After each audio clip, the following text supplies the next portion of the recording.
महाराष्ट्राचा संभाव्य मंत्रिमंडळ विस्तार. महाराष्ट्राच्या जनतेने घवघवीत यश दिलं महायुतीला. महाविकास आघाडीला किनारा करत महायुतीने विधानसभेचं मैदान मारलं. उत्कंठा होती ती मंत्रिमंडळ विस्ताराची आणि आज ते मंत्रिमंडळ विस्तार होणार आहे. मात्र कोणाला किती मंत्रिपदं मिळालेत आणि नेमकं कोण कोण मंत्री होणार आहे, लाल दिव्याच्या गाडीत यंदा कोण कोण बसणार आहे आणि प्रामुख्याने एकनाथ शिंदेंच्या शिवसेनेमधून कोण मंत्री होते. एकनाथ शिंदेंच्या शिवसेनेला यंदा 12 मंत्रिपदं देण्यात आलेली आहेत आणि 11 नावं फिक्स आहेत. एक जे खातं आहे, एक जे मंत्रिपद आहे ते रिक्त ठेवण्यात येणार आहे.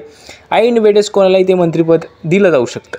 मात्र त्या 11 मंत्रिपदांपैकी कोणाकोणाची वर्णी लागली, कोणाकोणाला डच्चू मिळालं आहे, तेच या व्हिडिओत बघूयात. पहिला क्रमांक गुलाबराव पाटलांचा लागतो. त्यांना यंदा जळगावमधून मंत्रिपद मिळतंय. पुन्हा एकदा वर्णी लागली आहे. उदय सामंत कोकणातून हे नाव पुढं आहे. त्यासोबतच कोकणातून अजून नाव आहे ते म्हणजे योगेश कदमांचं. त्यांनासुद्धा यावेळेस मंत्रिपद दिलं जातं आहे. त्यानंतर आबिटकरांचं नाव पश्चिम महाराष्ट्रातून सांगितलं जाते आणि त्यासोबतच संजय राठोड यांनासुद्धा यंदा जॅकपॉट मिळालेला आहे.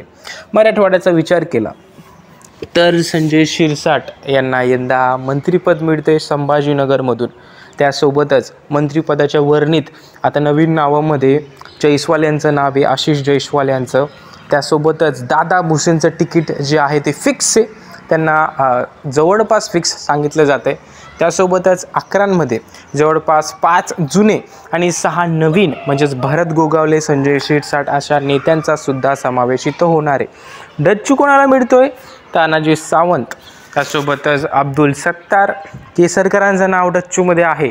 तर ह्या नेत्यांना डच्चू मिळणार आहे, जवळपास फिक्स सांगितलं जातं आहे.